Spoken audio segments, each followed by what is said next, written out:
Isn't that strange? I can't recall the floor ever being this cold. Then again, perhaps it isn't the floor that's grown colder. Perhaps it's my own body that has simply forgotten how to feel warmth. Help, someone, please. The words were a faint rasp in my throat, a sound that didn't even feel like my own. I tried to push them out, but they caught somewhere deep in my chest. Beyond the bathroom door, there was nothing. Not a single sound, not a hint of movement.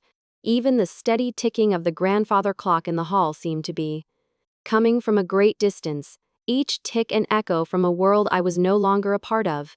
I have lived in this house for over 40 years. It has been my home, my sanctuary, the place where my children grew up and my wife and I grew old together. But in all those years, I have never known a night so utterly, profoundly silent. What time could it be? The dinner hour must have passed long ago. The simple turkey sandwich I'd made for lunch felt like a distant memory. Something that had happened to another person in another lifetime. Is this it? I wondered, the thought forming slowly, like ice crystals on a window pane. Is this really how it all ends?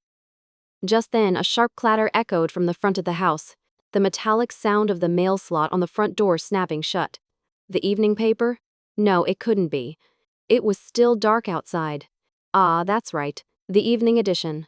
The local paper still delivered one. A tiny, fragile flicker of hope ignited within me. I tilted my head back, my gaze falling upon the pale, blank expanse of the ceiling. Perhaps someone would notice. Perhaps the delivery boy would see that yesterday's paper was still on the porch. I am still here. I am still alive. Mr. Morgan, are you okay in there? A voice. It came from the front door. It was that young man, Kevin, the boy who delivers the paper. He's a good kid. Always polite, always on time, every single day, like clockwork. Hearing his voice sent a tremor through the deepest part of my chest, a vibration of life in a body that had felt nothing but cold. Just hang on, sir. I'm calling 911 right now. Time seemed to blur after that. Soon, the front door was forced open. I heard the commanding voices of paramedics, the metallic rattle of a stretcher being unfolded, and then the bathroom was flooded with a light so brilliant it was painful. It wasn't the gentle light of a lamp, but the harsh, insistent glare of reality, a light that seemed to scream at me, reminding me that I was, against all odds, still living. Lying in the sterile white of the hospital bed, the doctor spoke to me in a calm, measured voice. Mr. Morgan, you're 80 years old. At your age, living alone can be dangerous. Is there any family we can contact for you?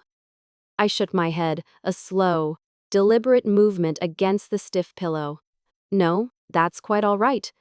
The moment the words left my lips, I was startled by how small they sounded. How terribly, terribly sad. Why did I say it like that, with such deference? As if I were apologizing for my own existence? Why did I, in that moment of absolute vulnerability, hesitate to even bring the faces of my own son and daughters into my mind? There was a time when I was not a man who spoke in whispers. I was the vice principal at Northwood Middle School, right here in the suburbs of Philadelphia. I later became the principal, and for 42 years, I dedicated my life to the field of education. I raised 3 children, saw them all through college, and watched them become successful, contributing members of society. And yet, the one who found me, the one who knew something was wrong, was a young man who delivers my newspaper. It wasn't my children. Dad, glad to hear you're okay. I'll try to come out and see you as soon as things at work calm down. I sent you a text yesterday, didn't you see it? The words sat there on my smartphone screen, a neat row of notifications. Perhaps, in their own way, they were trying to stay connected. I'm sure they believed they were. But as I stared at the screen, a single, heavy thought settled over me. A question that had been lurking in the shadows of my mind for years. How is a person supposed to go on living when they are no longer needed? It took me 80 years to finally see the truth. Perhaps family isn't a bond forged in love and memory, but a connection maintained by the simple, mundane frequency of contact. My children are not bad people. I know that. They must be busy. They are out in the world, fighting their own battles, building their own lives. But all I ever wanted was to have one of them walk through my front door so I could look them in the eye and say, "It's good to have you home." That's all. Who was I working so hard for all those years? Why now? Am I no longer needed? One night, as I asked myself these questions over and over, an idea began to form in my mind. A secret plan, you might call it. It felt audacious, maybe even a little foolish, but it might be. No, I was certain of it, my very last chance. What I am about to tell you is the story of that plan. It is the story of an old father who, wanting to believe in the word family, just one more time, quietly set in motion a final, desperate scheme. My name is Arthur Morgan. I was born in 1944, right here in this quiet suburb of Philadelphia. I'll be 80 years old this year. For most of my life, I have never strayed far from this town. I went to the local elementary school, the middle school, and then the state university just a few miles down the road. I graduated and came right back to become a teacher. When I was young, the country still carried the air of post-war optimism. There was a palpable sense of purpose, a belief that we were building a better world. I can still vividly remember standing at the front of my first classroom, my heart swelling with the conviction that education is the key to strengthening our nation. I saw the future in those young faces. In time, I became the vice principal and then the principal. In total, I dedicated 42 years of my life to that school. Our children are the ones who build the future. That was my motto, the phrase I repeated at every school assembly and parent-teacher conference. It was a belief I carried into my own home. I poured everything I had into my own 3 children. My eldest son, Michael, runs a tech company in New York City. He was always gifted with numbers, even as a little boy. He started his company right after college, and now he's the CEO, with over 100 employees. My middle child, my daughter Sarah, married a man from Seattle and moved out there. She was always a gentle soul, a sweet girl who could make friends with anyone. Even after she got married, she was always the one who called to check in on me. A kind, considerate daughter. My youngest son, Jason, lives in Portland, Oregon. He's an artist, spends his days painting. The abstract canvases he sometimes sends me pictures of, well, I can't make heads or tails of them. But as long as he seemed happy and fulfilled, I figured that was all that mattered. To be honest, I still worry about him a great deal, but his artistic sensibility is something I never had. My wife? My Eleanor passed away when I was 67.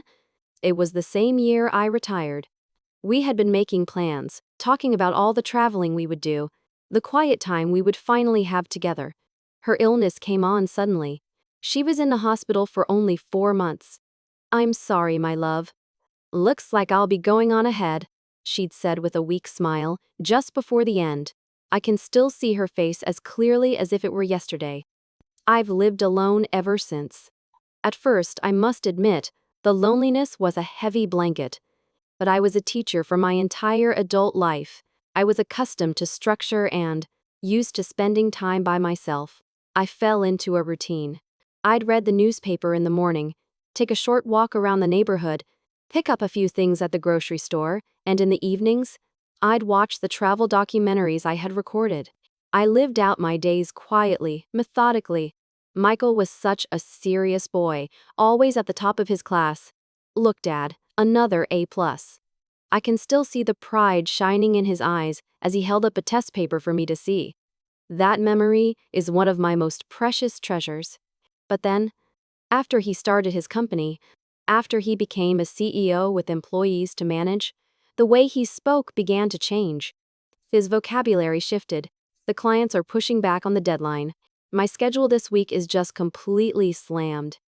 Once, after not hearing from him for a long while, he called me. The very first thing he said, after a brief hello, was, "Dad, how are you set up with your retirement portfolio? Have you looked into any assisted living facilities?" Of course, I understand he was saying it out of concern. I know that. But his tone, it was the tone of a business call, of a manager checking on the status of a project. It sounded like a line item on a to-do list. All I could do was force a little laugh and say, "I'm doing just fine, son. Don't you worry about me." Sarah was always so affectionate when she was little, constantly attached to my side. She would wrap her little arms around my leg and say in her sweet voice, "I love you, Daddy." Even after she grew up, she was the one who called regularly, a thoughtful daughter who kept me updated on her life. But after she married and moved all the way to Seattle, the calls became less frequent.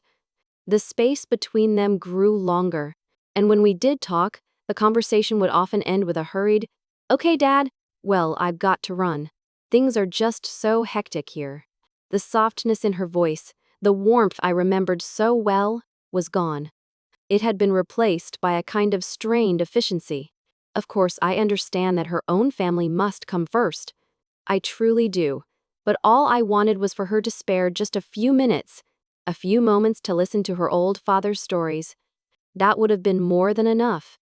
And Jason, my youngest, he was always the one I worried about the most, the one who required the most attention. When he was 38 years old, he called me, his voice thick with shame. He couldn't make his rent. "Dad," he'd mumbled, "I just need a little help. Just this once." I didn't hesitate. I went straight to the bank, withdrew the money, and wired it to him that same day. But for the life of me, I cannot recall a single instance of him ever saying the words, "Thank you." I'm sure he was grateful. He must have been. But the fact that he couldn't bring himself to say it, to put that gratitude into words, it has remained lodged deep in my chest all these years, like a tiny, persistent splinter. All three of them are living their own lives, making their own way in the world. As their father, I am immensely proud of them. And yet, I cannot shake the feeling that somewhere along the way, I was left behind. I realized, slowly at first and then all at once, that I was living outside the orbit of their lives. I was no longer part of their world. Still, deep in my heart, I kept waiting. Maybe one of them will come home for the holidays, I would tell myself. Thanksgiving, Christmas, the 4th of July, there was always a reason. Work is just insane right now. One of the kids has a fever. We couldn't get a flight. I understood that these things happen. I told myself they couldn't be helped. And yet, I would find myself preparing anyway. I'd polish the silver, rake the leaves in the yard, and buy a few extra groceries, just in case. I did these things while holding on to a faint, flickering hope.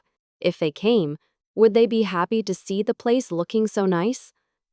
One year, on my birthday, I bought a single cupcake from the local bakery and brewed myself a cup of tea. I stuck a candle in the frosting, lit it, and whispered, "Happy birthday," to the empty room. As I did, a single tear traced a path down my cheek. The emotion surprised me. My God, I thought to myself, I had no idea how much I wanted someone to wish me a happy birthday. 3 years ago, the phone calls started to taper off. What had been a weekly call became a monthly one, and now, it's been months since I've heard from any of them. I'll call, but it will go to voicemail. I'll leave a message, but I won't get a call back. I'll send a text message, and I'll see the little notification that says, "Read." But no reply will ever come.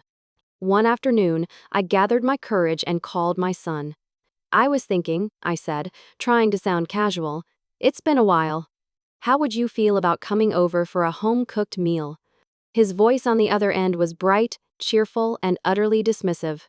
"Oh, that sounds great, Dad, but things are just slammed right now. Let me check my calendar and get back to you, okay?" That phrase, it pierced my heart then, and the wound has never fully healed. Am I a nuisance to them? Or has the role of father simply been moved so far down their list of priorities that it has fallen off the page entirely? Of course, my children have their own lives, their own families, their own responsibilities. I know that, I truly do. But all I wanted was a small piece of their time. Just to hear their voice, to have them ask, "How are you doing, Dad?" That would have been enough. That night, like every night, I made dinner for one. A frozen pot pie I'd bought at the supermarket, a small salad from a bag, and a glass of milk. Nothing special, but it was a meal, set at my place at the dining room table. After I ate, I slowly boiled some water and steeped a cup of tea in a small pot.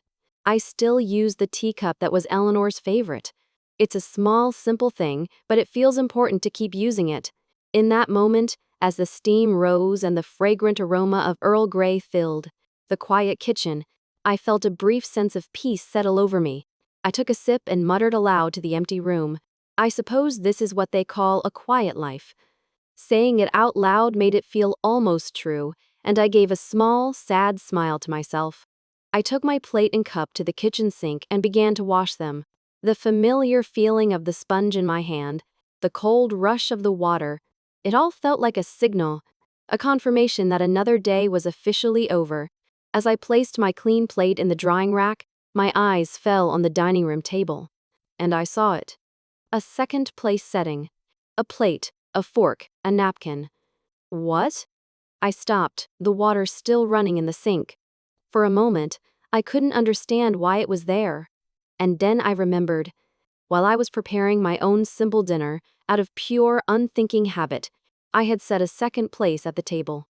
Was it for my wife, who had been gone for so many years? Or was it for the faint, lingering hope that someone might drop by unexpectedly? I stood there for a long time, just staring at that empty place setting. The sound of the running water faded away, and it felt as though time itself had stopped. The simple act of sharing a meal around a table with another person, I had never realized how warm, how truly luxurious a thing that was.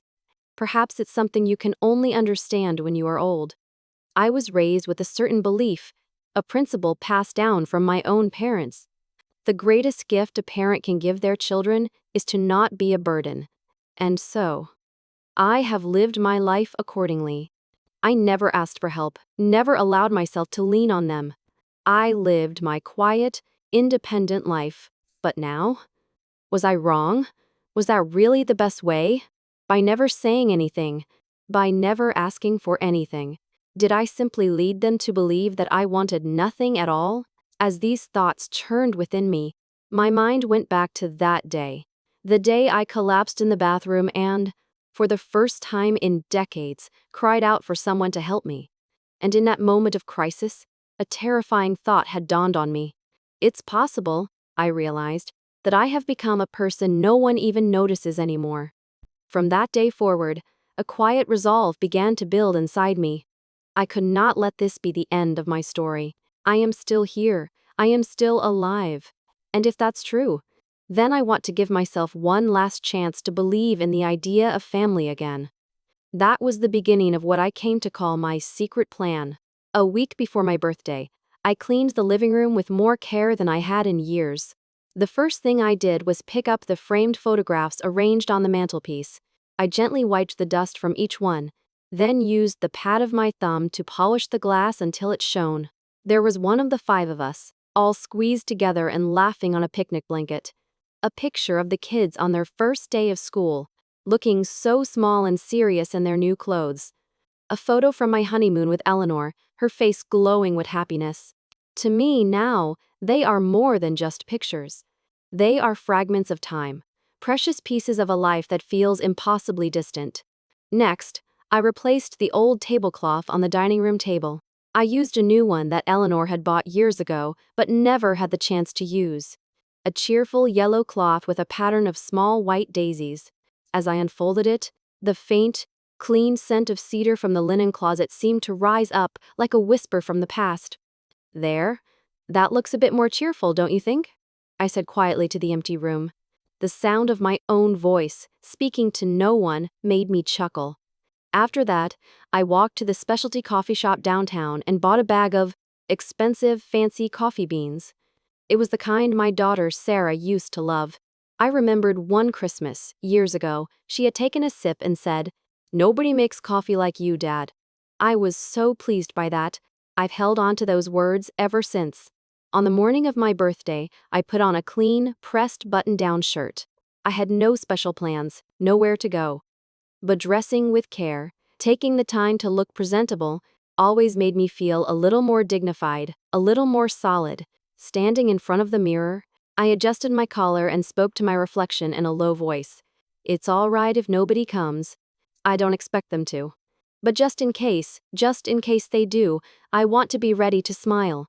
In that moment, what I felt in my heart was not hope or even expectation. It was something else, a sense of preparation. I no longer held any real conviction that someone would actually show up, but even so, I did not want to abandon my post. As a father, as the head of this house, I felt it was my duty to maintain the posture of waiting, of believing that someone might return. That, at least, was a dignity I could still hold on to. The day of my 80th birthday dawned bright and clear. The sky was a vast, brilliant blue without a single cloud. It felt as if the world itself was celebrating a special occasion. I spent the morning in the kitchen, baking a cake from scratch. It was the recipe Eleanor had always used for our birthdays, her handwriting clear and steady on the faded index card. It was a clumsy effort on my part, but I did my best to follow her instructions, guided by memory. I put a small vase of daisies from the garden on the coffee table in the living room. I arranged the family photos on the mantelpiece, positioning them just so, until it almost felt as if they were all looking out into the room with me. I wonder who will be the first to arrive, I said aloud. The words felt like an incantation, a spell woven from equal parts hope and dread. 3 o'clock came and went. The doorbell remained silent. 4 o'clock. 5 o'clock. The sun began to dip below the horizon, and a cool evening breeze rattled the window panes. I picked up my smartphone again and again, but the screen was dark. The words, "No new messages," stared back at me with cold indifference. Just after 6 o'clock, the phone finally buzzed, a sharp, sudden sound in the silent house. A single notification had appeared on the screen. It was a text message from my eldest son, Michael. "Happy birthday, Dad. Like you're doing well." That was it. That was all it said. I stared at the screen for a long time. My thumb hovered instinctively over the green call button. A powerful urge washed over me, the desire to hear his voice, to say thank you for remembering. But then, just as my finger was about to touch the screen, I hesitated. If I call now, will he think I'm a bother? The thought slid into my mind, cold and sharp. He's probably in the middle of his workday, or having dinner with his family. Or maybe he simply has no need to hear my voice anymore. Quietly, I turned the screen off and set the phone down on the table. "Hope you're doing well." The words were meant to be kind, I suppose, but they felt distant, dismissive. It felt like a line had been drawn, a task completed. My birthday, whatever was left of it, ended in that moment. It's a strange thing about words, isn't it? How something so weightless can land with such a heavy thud in your heart. How a message sent with the intention of connecting can somehow leave you feeling more alone than you were before. The cake I had baked sat on the kitchen counter, untouched. I had imagined us all sharing it together. I cut a small slice and carried it to the table. I took a bite. The sweetness of the frosting, the familiar taste of the cake, seemed to seep into my very bones. But the flavor, I couldn't really taste it. A little while later, another text came through. It was from Sarah.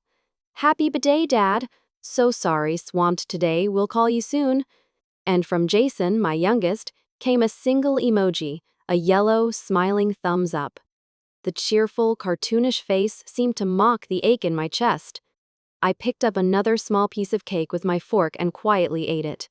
The soft texture and faint sweetness were a comfort, but beneath it, I could taste an unmistakable bitterness that spread through me. That evening, an old friend of mine stopped by. Frank, a fellow teacher I'd worked with for 30 years. He was on his way home from a doctor's appointment and had remembered it was my birthday. As the night wore on, he popped the tab on the last can of beer he'd brought with him. He set it down on the small end table, and the sound echoed in the quiet room.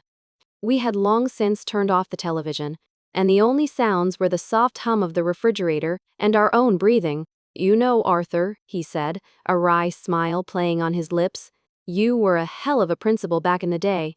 A respected man. But let's face it, now, we're just old men." That's all. I couldn't find any words to reply, so I just offered a weak, tight-lipped smile. He was joking, I told myself. It was just the beer talking. But I knew deep down that his words were laced with the sharp sting of truth. He took a long swallow from the can, draining it, and then added quietly, "The kids? They don't want to be reminded. They don't want to see a parent who's alive, but not really living, you know?" In that instant, I felt something in my chest seize up. His words were so quiet, so casually cruel, and yet they held the undeniable weight of reality. A reality I couldn't refute. Looking back, I suppose I had been pretending all along. Pretending I wasn't lonely. Pretending that the growing distance between my children and me was normal, just the natural course of things. I'd been trying to convince myself that my old age, my solitude, were things to be accepted with quiet dignity. But Frank's words had stripped all of that away. But his words lit a fuse to the honest truth I had kept locked away in the deepest part of my heart. It was a truth that came with a terrible, chilling fear. The fear that I might already be a person who no longer exists in anyone's memory. I couldn't laugh it off, couldn't make a joke to deflect the blow. All I could do was reach for my teacup. The tea inside had gone cold, but I couldn't have tasted it anyway. For a long time, the only thing that moved was time itself, flowing silently around us. Maybe so, I heard myself say. The words seemed to come from somewhere outside of me, a quiet admission of defeat. Frank didn't say anything more. He just seemed to nod, a slow, quiet acknowledgement in the dimly lit room. That night, long after he had gone home, I turned down the lights in the living room and sat on the sofa, right in front of the mantelpiece. The faces of my family, smiling out from the silver frames, looked like they belonged to people from a distant world, a world I could no longer reach. "Is it true?" I whispered to the empty room. "Am I really a man whose life is already over?" The question hung in the air, but there was no one there to answer it. That night, after he had gone, I closed the curtains by myself and turned on the television. But the words from the screen were just noise. Nothing the anchor said made its way into my mind. I went into the kitchen, filled the kettle with water, and made another cup of tea. The moment the warm rim of the mug touched my lips, a tear slid down my cheek. The suddenness of it surprised me. I had grown so accustomed to pushing my feelings down, to keeping my emotions under a tight lock and key. But this tear, it fell so naturally, so effortlessly, as if it had been waiting right there, just behind my eyes, for this very moment. "Your dad can take care of himself. We never have to worry about him." I remembered someone saying that to me, years ago. I don't recall who it was. At the time, I had felt a swell of pride, but now, those same words echoed in my mind with a new, painful meaning. They sounded like an excuse, a permission slip that allowed everyone to leave me alone, confident that I would be perfectly fine. That night, after he had gone, I found myself walking into the bathroom. I had intended to just wash my hands, but for some reason, I stopped and stood frozen in front of the mirror above the sink. The man staring back at me was supposed to be me. Of course. But his face felt like that of a stranger. His eyelids were heavy, and a deep, settled weariness was etched in the corners of his eyes. His shoulders slumped forward naturally, his posture no longer straight and proud. The skin on his cheeks had begun to sag, and his mouth was set in a line of unspoken silence, as if he had forgotten how to form words. "So this is me now," I murmured. My voice was barely a whisper, but in the profound silence of the small room, it seemed to disappear as soon as it was spoken.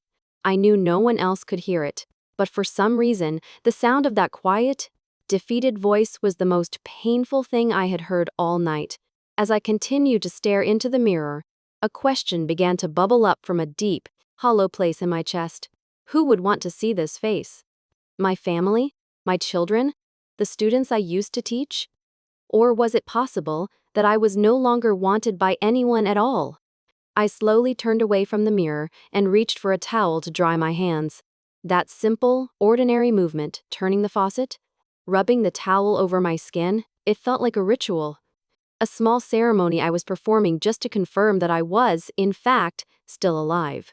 I think a part of me, until that very moment, had still believed, I'm okay. I'm still doing all right. But seeing that man in the mirror, that tired, forgotten stranger, something inside me broke. The end might be near, I thought. For the very first time, that idea didn't feel like a distant, abstract concept. It felt real, and it was closing in.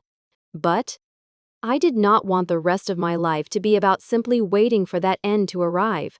I went to my study and opened the bottom drawer of my desk. From inside, I pulled out an old, worn notebook. It was a journal I had kept during my years as a principal, a place where I jotted down ideas and thoughts. I had kept it with me all these years. It was a private space, a place for a dialogue with myself that no one else had ever seen. I opened the cover slowly and picked up a pen. With a slightly trembling hand, weighing each word as I wrote, I carefully printed a single line on the clean page. A legacy is not what you leave for people. It's what you leaves in them. It's the memories you create, and the proof of a life lived without regret. After I finished writing, I took a deep, long breath. It felt as if something that had been formless and heavy inside me had finally been given shape. All these years, I had been the one who waits. They'll come back someday, I'd tell myself. They'll notice eventually. I had entrusted my own existence to the goodwill of others. But I finally understood. Waiting changes nothing. Someday might never come. I closed my eyes and spoke to myself, a silent vow in the quiet of the room. I'm done waiting for my family to come back to me. Now, it's my turn to make a move. This feeling wasn't born from anger. It wasn't sadness or even despair. It was just a quiet, unshakable resolve to change things, once and for all. A person, even in old age, still has the power to change the course of their own life. And I wanted, right then and there, to prove it. That moment, I think, may have been the most forward-looking moment of my entire 80 years on this earth. That night, the wind howled with a particular strength, and the glass in the window frames rattled softly. It was late December. The neighborhood was wrapped in the feeling of the year coming to a close, and every commercial on television seemed to mention this year's final sale. Or the last chance of the year. After I finished washing the dinner dishes, I felt a chill in my bones and decided to draw a hot bath. I added a capful of bath salts and, while I waited for the tub to fill, I spoke casually to the framed photo of Eleanor on the counter. "It's another cold one tonight, my dear." I'd always thought the tile on the bathroom floor was perfectly safe. Not slippery at all, but for just a fraction of a second, I lost my center of gravity. The next thing I knew, I had fallen with a sickening thud. Ah! Ah! A sharp, searing pain shot through my right shoulder and hip. I think I hit my head on something too. I tried to push myself up, but my legs wouldn't respond. There was no strength in them.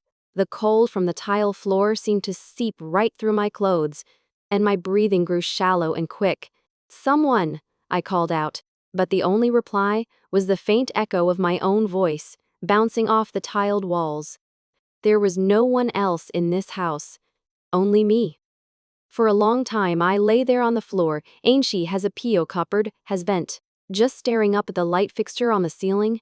My watch, my phone, neither was within reach. I had no idea how much time was passing, but I knew, with a dreadful certainty, that it had been a long, long time. I was, and had never been, so completely alone. Then, I heard a sharp clatter from the front of the house, the mail slot snapping shut.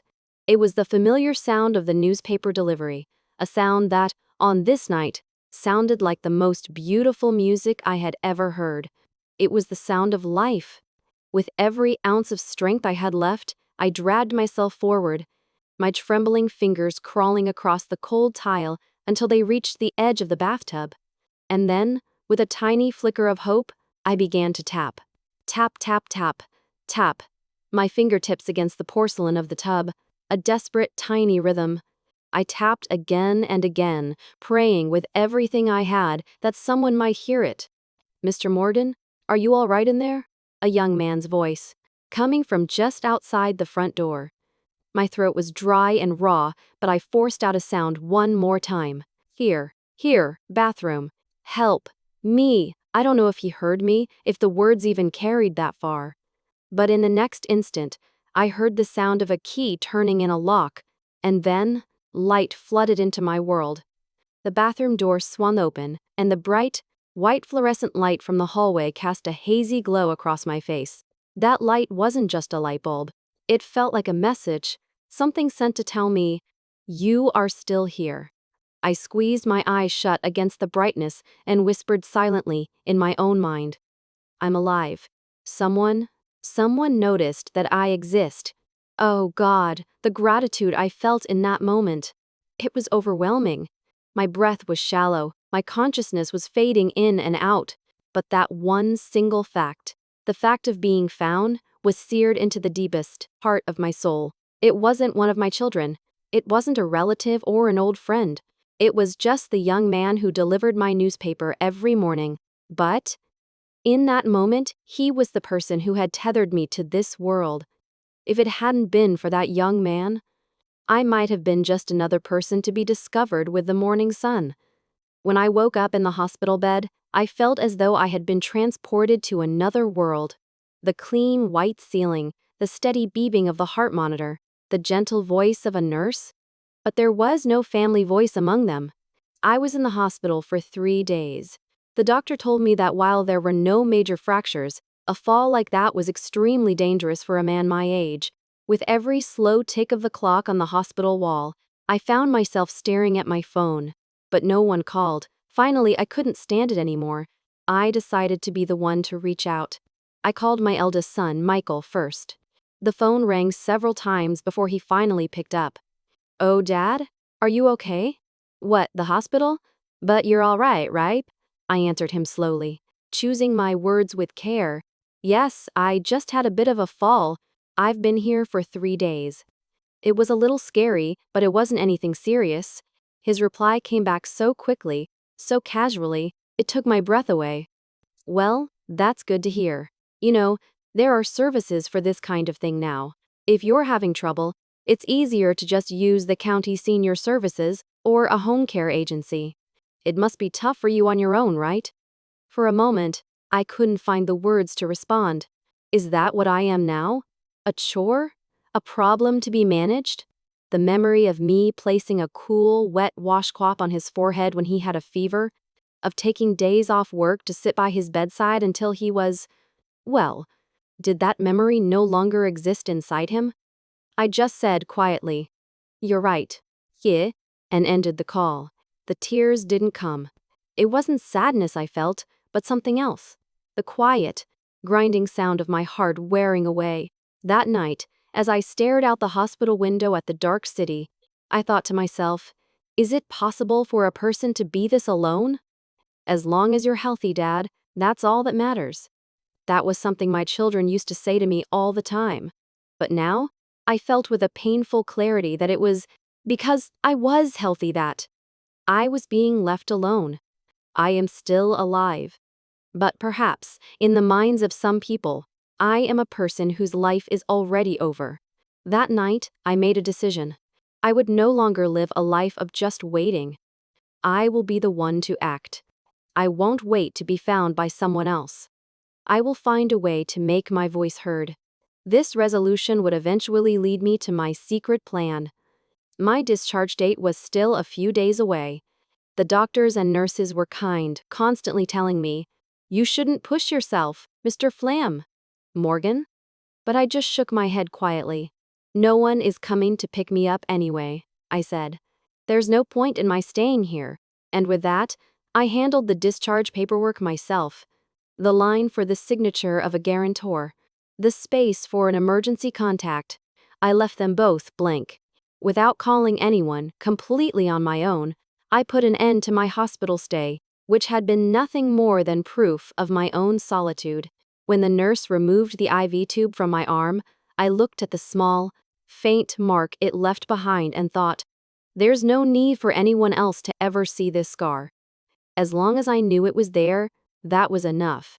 I paid my bill, walked through the hospital lobby, and as the automatic doors slid open with a soft whoosh, a blast of cold winter air brushed against my cheeks. I took one step outside. At the hospital gate, I stopped for a moment. Without turning around, I looked up at the gray winter sky and thought, I am going to stand on my own 2 feet again. From now on, I will not rely on the word dependence. It wasn't a boast. It was a quiet, firm vow. I was finally taking the first step into the next chapter of my life. For several days after I got home, I did nothing but think. Should I go back to living the way I was before, as if nothing had happened? Or should I try to change something? On an impulse, I opened the desk drawer and took out my old bank passbook.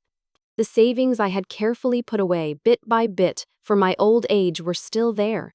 Money that had no purpose, that was just sitting there, asleep.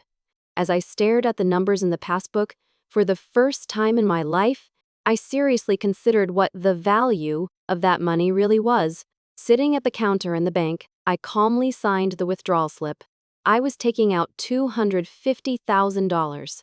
The teller at the window carefully counted out the stacks of bills and placed them in a thick manila envelope in front of me. For a while, I just stared at the envelope. It was thick, and it was heavy, but the weight didn't feel like the weight of money. It felt like the weight of all the years I had spent protecting it.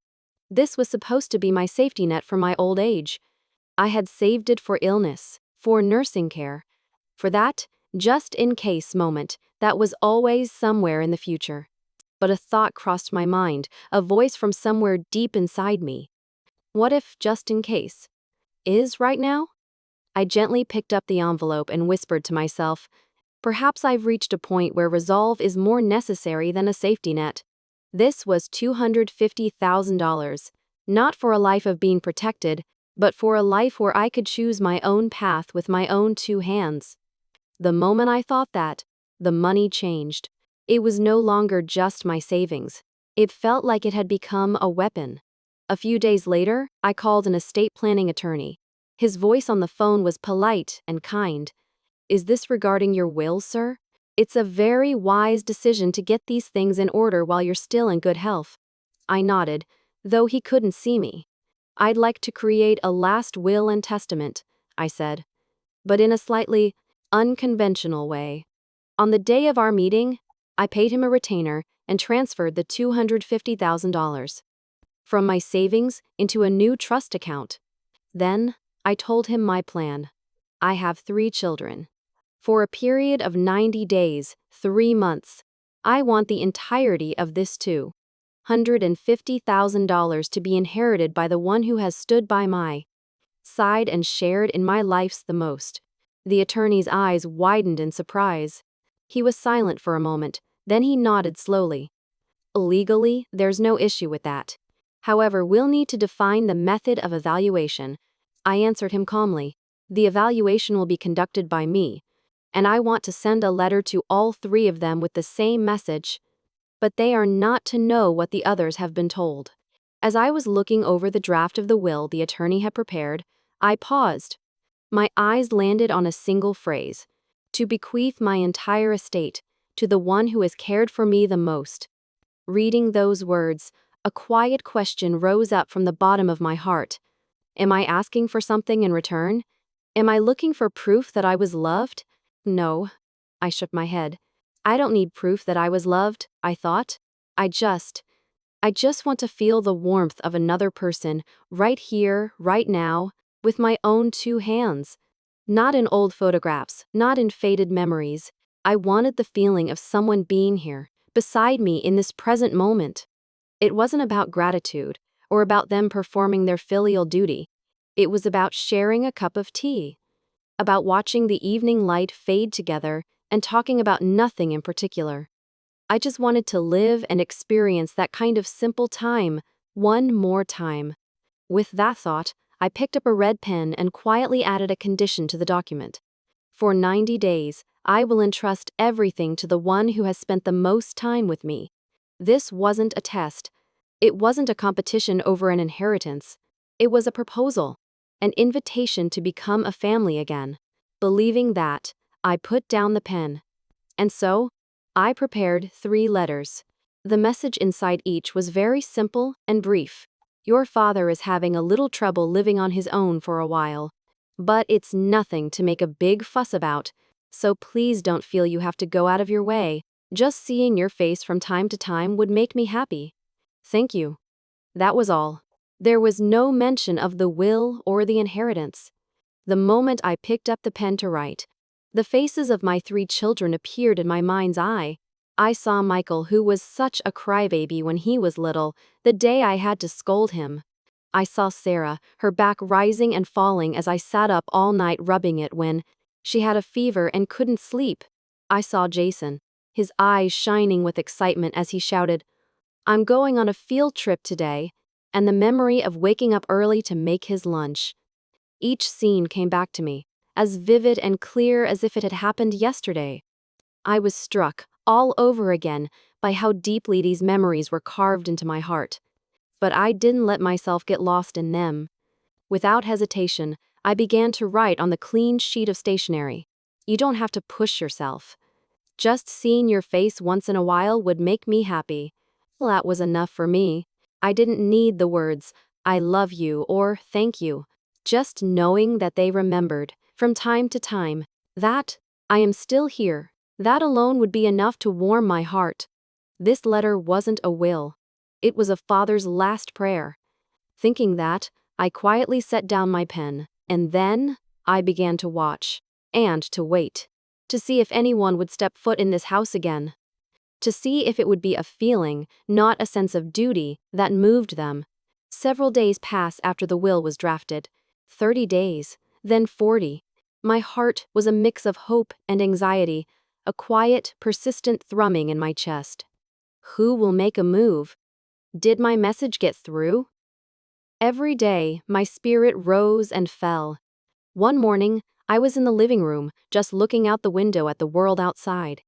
The season was shifting from spring to early summer, and the green of the trees was growing deeper and richer every day. When the doorbell rang, I assumed it was the mailman or a package delivery and slowly got to my feet. But when I opened the door, the person standing on my porch was my daughter, Sarah. For a second, my vision blurred. Am I? Am I seeing things? I thought, and I blinked several times trying to clear my eyes. What? Why are you? I started to say, but a lump formed in my throat, and the words wouldn't come out. Her expression was calm. She quietly reached into her handbag and pulled something out. It was a pair of old, faded, light pink slippers. The ones I had bought for her with my winter bonus so many years ago. "These are the ones you got me, a long time ago," she said. "I just felt like wearing them." She looked up at me and smiled, a little shyly, and I couldn't say a word. I didn't need a reason. The fact that she had gotten on a plane and traveled all this way wasn't because of duty or even worry. It was, I felt, because a feeling wrapped in the scent of an old memory had led her here. The woman standing before me wasn't the adult who lived so far away. She was my little girl, the one whose small hand used to grip the sleeve of my jacket. I stood there in the open doorway, just smiling. "Thank you for coming home," I repeated over and over again in my heart. The next day, Sarah started helping with the laundry and the grocery shopping. In the middle of the afternoon, there was a knock on the front door. I went to answer it. It was my youngest son, Jason. "Dad," he said, looking a little nervous.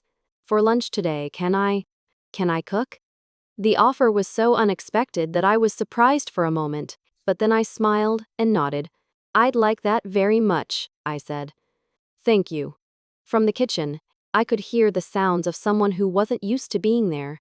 The clumsy, rhythmic chop of a knife on a cutting board, the gentle stir of a spoon in a pot, and the quiet simmer of liquid coming to a boil.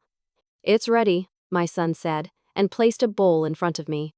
It was a simple chicken and rice soup, just broth, tender pieces of chicken, white rice, and a few carrots. Nothing fancy. But the moment I took that first spoonful, the aroma and the warmth of it sent a jolt through me, and a memory from a lifetime ago came flooding back, as clear and vivid as if it were happening right now. It must have been more than 20 years ago.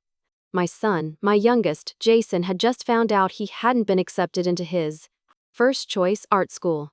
He'd come home that day with his shoulders slumped, his face a mask of disappointment. He didn't say a word, just locked himself in his room. I didn't know what to say, so I went quietly into the kitchen. I made this exact same soup, with the exact same simple ingredients, and brought a warm bowl to his door. That night, he ate the entire bowl, tears streaming down his face. When he was done, he whispered a single, barely audible word. Thanks." His voice was so hoarse it was almost silent. And now, all these years later, the soup placed before me felt as if that memory had taken on a new shape and returned to my table. I quietly set down my spoon. I took another slow, deliberate sip, letting the warmth spread through me, and I whispered to myself inside my own heart, "Ha, so this is it. This is a taste seasoned by time." That one small, broken word of gratitude from so long ago, I never could have imagined that it would one day come back to me in a form so real, so nourishing. I looked at my son's back as he stood at the sink, getting himself a glass of water. And I just watched him, quietly, with a warmth in my heart that I hadn't felt in years. On the morning of the 10th day, I had a routine checkup at my local clinic. My eldest son, Michael, arrived to pick me up just before 9 o'clock. As I settled into the passenger seat, he gave me a slight nod and said only, "Ready to go?" The car was quiet. The radio was off, and we didn't make small talk. The only sound was the steady, low hum of the engine as we drove. When we arrived at the clinic, I checked in at the front desk and was soon called back to an examination room. Blood pressure, an EKG, a series of questions. After the routine tests were finished, the doctor looked me straight in the eye. "At your age, Mr. Morgan," he said gently, "you need to start being careful about a number of things. The support of your family is going to be essential." In that instant, Michael, who was sitting beside me, flinched as if he'd been struck. He turned and looked at me, his eyes wide with a sudden understanding. Then, lowering his voice, he murmured, "Dad, don't overdo it. You're really important to us."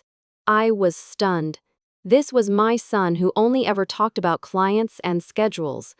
My son whose conversations were always about deadlines and quarterly reports. I had completely forgotten that he even possessed a voice this gentle, this full of genuine concern. I didn't say anything in reply. I just smiled and walked out of the examination room. As I sat down on a bench in the waiting area, Michael handed me a cane. It was one of those new, high-tech smart canes that cost a fortune, almost $2,000. It had all the latest features, fall detection with the press of a button, even a built-in GPS. It was an incredible piece of technology.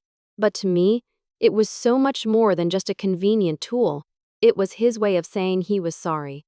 It was his form of atonement. And more than anything else, it was a silent message, a heartfelt plea that said, "I want to connect with you again." I gripped the handle of that cane tightly and slowly pulled myself to my feet. All right, I thought to myself, a new resolve hardening inside me. I can still walk. And with that, I started forward, following the silhouette of my son. And just like that, everything was happening simultaneously. My daughter, Sarah, had come home.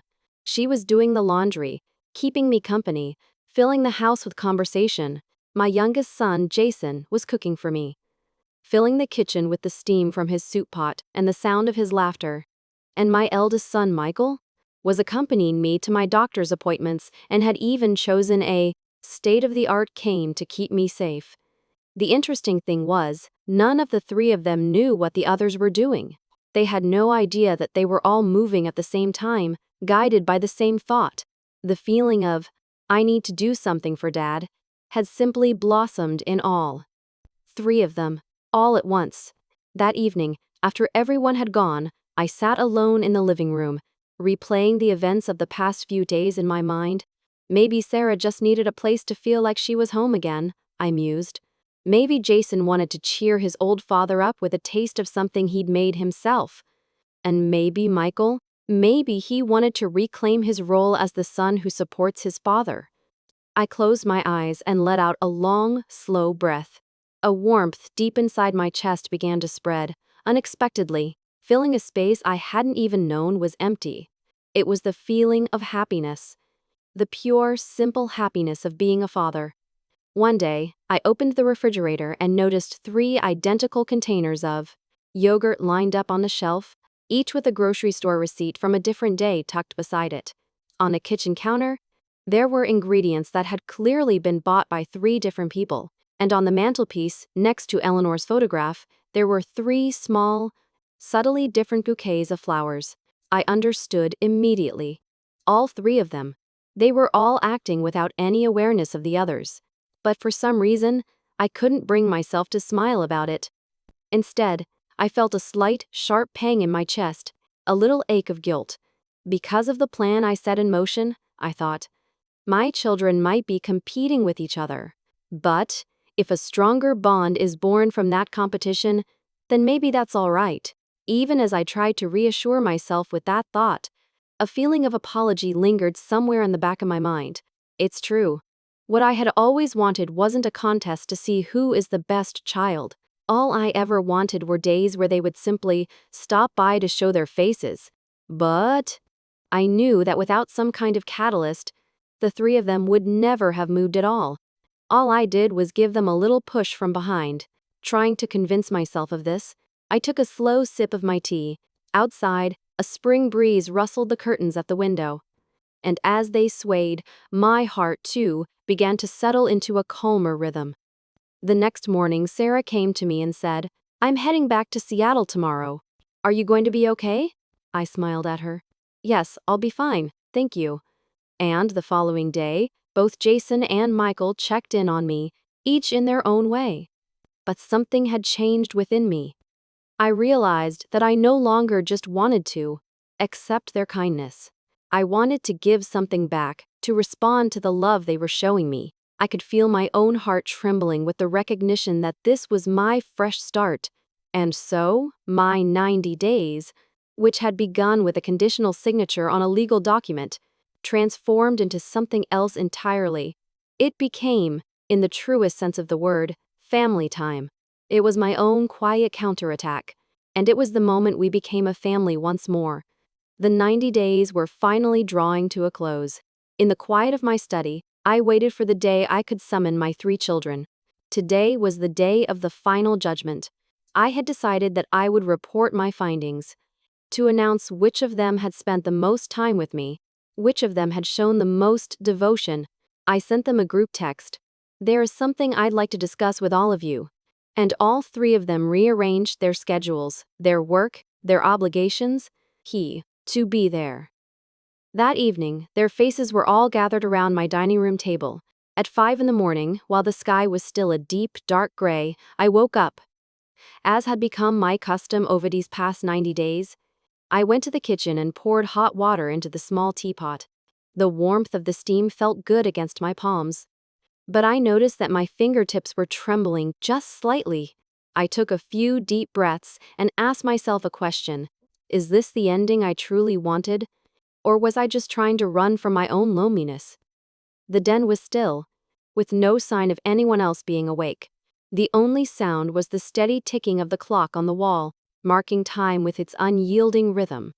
I had written each of their names on an envelope, but now, the thought of handing those envelopes over felt impossibly heavy. On the living room table, I had already set out some cookies I'd bought the day before, along with 3 small, sealed envelopes. Every person, as they grow old, looks for a way to fight back against the passage of time. I thought that by setting a trap, I had managed to find a little bit of courage. But over these last 90 days, I had gained something far more precious. The time spent sharing a meal with someone at a table, the sound of footsteps echoing from the hallway in the middle of the night, the warmth in a voice as it calls your name. I can say now, with absolute certainty, that all of those things were not just part of my old age. They were the continuation of my life. I gently lifted my teacup and took a small sip. The tea had cooled a little, but even that slightly tepid flavor felt nostalgic and kind. At the very least, I felt alive, I told myself. For 90 days, I was here as a father. Speaking those words to myself, I reached out and picked up one of the envelopes. The faces of my children rose quietly in my mind. Under the soft glow of the lamp, I took a deep breath. I brought out the small envelopes, placed my hands on the table, and spoke, my voice trembling slightly. This is my final decision. As planned, I explained my intention that my entire estate would be inherited by the one who had taken care of me the most. I then prepared to open the envelope and announce who I had chosen. But in that exact moment, something happened. All three of them drew in a sharp, small breath, and then, in perfect unison, they spoke. Dad, we have a favor to ask. Please, let's not talk about the inheritance. We didn't come here for the money. We came because we wanted to be near you.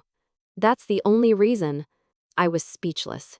A feeling so intense it was almost painful seized my chest. The three of them stood before me, their eyes glistening with unshed tears, but they were all smiling. Slowly, I clutched the envelopes to my chest and looked at each of them in turn. Why? I asked. Why would you say such a thing? After a moment of quiet, my youngest son, Jason, spoke up. Dad, for the first time in a long, long time, I really saw your eyes these past 90 days, and they were full of expectation and pride. This is what you really wanted from us all along, wasn't it? I was too choked up to speak. I could only nod slowly. Then, Sarah quietly stood up and took the envelopes from my hand. Dad, this is our feeling, she said softly. The inheritance doesn't matter.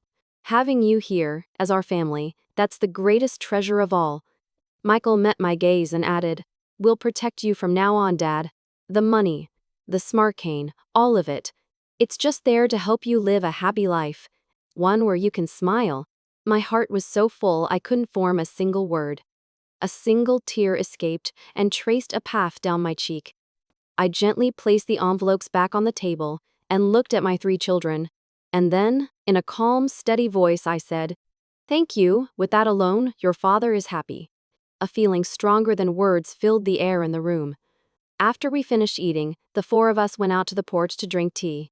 We sat in the quiet of the evening, watching the spring moonlight filter down through the trees, and we talked. I'm sorry for all this time. From now on, we'll make more time to talk. The words flowed naturally between them. I just sat and listened, smiling.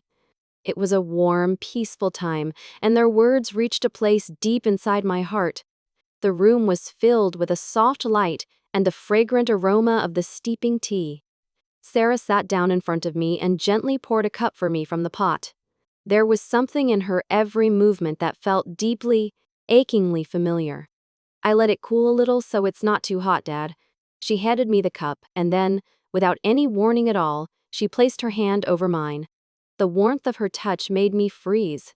The feeling of her fingers on my skin was so gentle, so tender, it felt almost like a dream. We used to hold hands like this all the time, didn't we? She murmured. Her words felt like something soft and light unfurling deep inside my chest, her little hand gripping my fingers so tightly.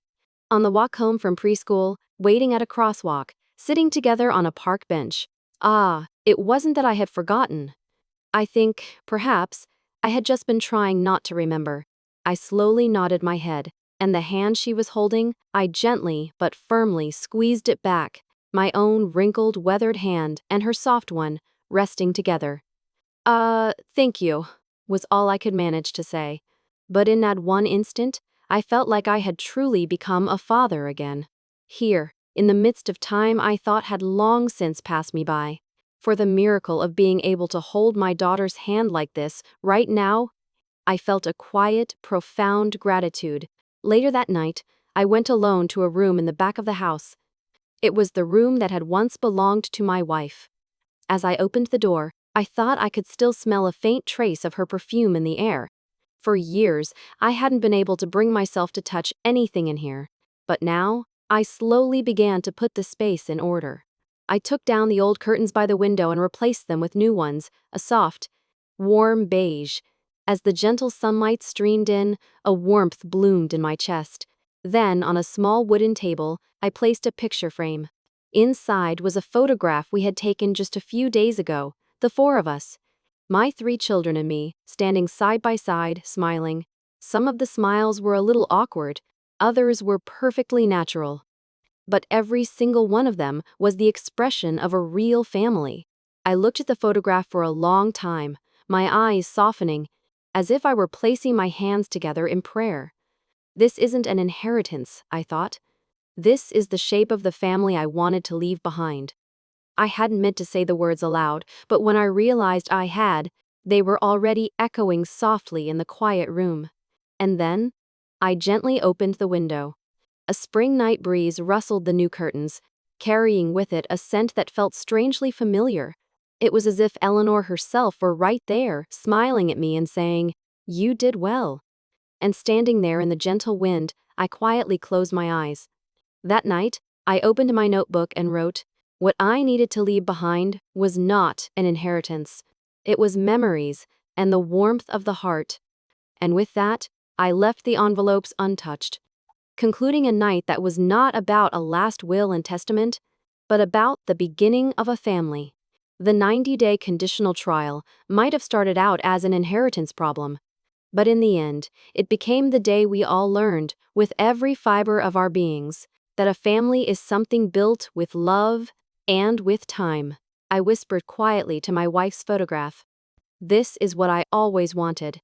Not an ending, but a new beginning. Having finished my small, 90-day experiment, I took a deep breath and slowly picked up the envelopes from the table. Inside were the 3 original wills, and beside them, 3 newly written letters. Each was in an identical envelope, with a name written on the front in my careful script. First, just as I had resolved on the night I decided to burn the wills, I made the legal inheritance completely equal. I took out all the old documents, tore them into pieces, and placed them in a box to be disposed of. All that remained were the official papers that established them as equal beneficiaries of my estate. Then I called the 3 of them together and said quietly, "Everyone, your father has decided to end the games over the inheritance. From now on, everything will be divided equally." All 3 of them held their breath, their eyes fixed on my face. I continued, and handed each of them a letter. Inside, I had written, "The most precious thing your father has is not money. My greatest treasure is the fact that the 3 of you came back. For your father, that is more than enough to be happy." As they read the letters, my children quietly wiped their eyes. From that day on, a gradual change began. Every evening, one of them would call, "What did you have for dinner tonight? Dad, are your allergies acting up?" Simple. Everyday conversations became the new soundtrack to my evenings, mingling with the sound of the television. On the weekends, one of the 3 of them always stops by. Homemade cookies, my favorite brand of green tea, the latest smart device. I can see, in their own unique ways, that they are thinking of me. It's nothing extraordinary. It's just that every day is now filled with a sense of peace, of security. That kind of time is what I have now, right here. One night, while I was on the phone with Sarah, I found myself laughing. "When you think about it," I said, "it seems your old dad had to use a little strategies just to be loved. I suppose you can forgive a little bit of trickery, can't you?"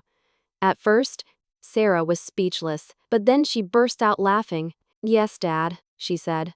"If it's your trickery, it's more than welcome."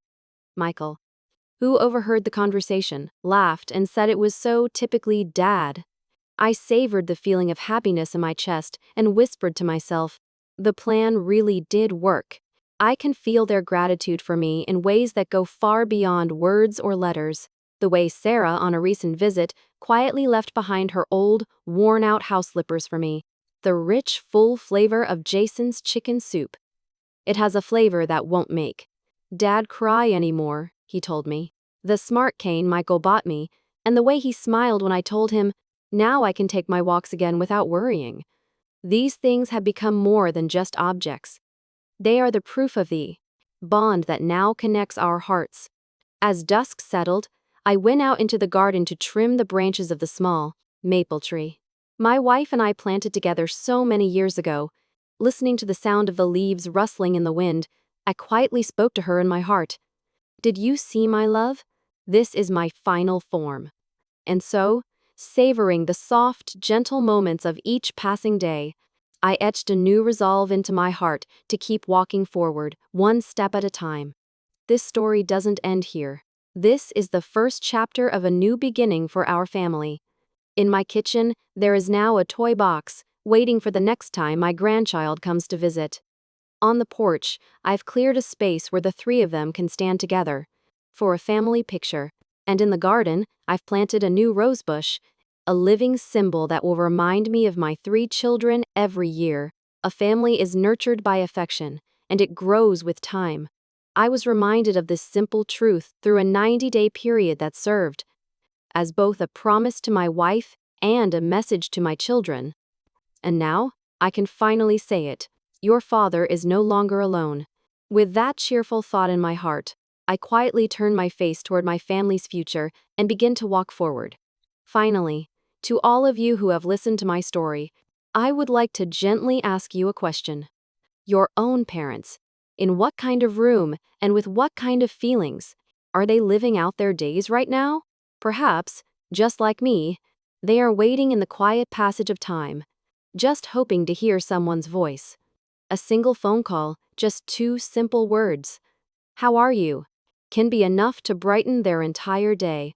And the moment a child begins to truly see their parent again, just as a parent has always loved their child, it is never, ever too late for that moment to arrive. Please, feel free to leave your thoughts in the comments below. I don't need an inheritance. All I need is for my mother and father to just be there. A voice like yours might be the very thing that gently moves someone else's heart. If someone came to your mind just now as you were listening, please, share this story with them. Filial piety isn't something that is born in the aftermath of a tear-soaked funeral. It is nurtured in the time spent together around a dinner table, and in the midst of ordinary, everyday conversations. Please, cherish the now, this moment when you can still say, thank you. That kindness of yours will surely change the shape of your family. Thank you so much for listening to my story. Perhaps we will meet again someday inside another story.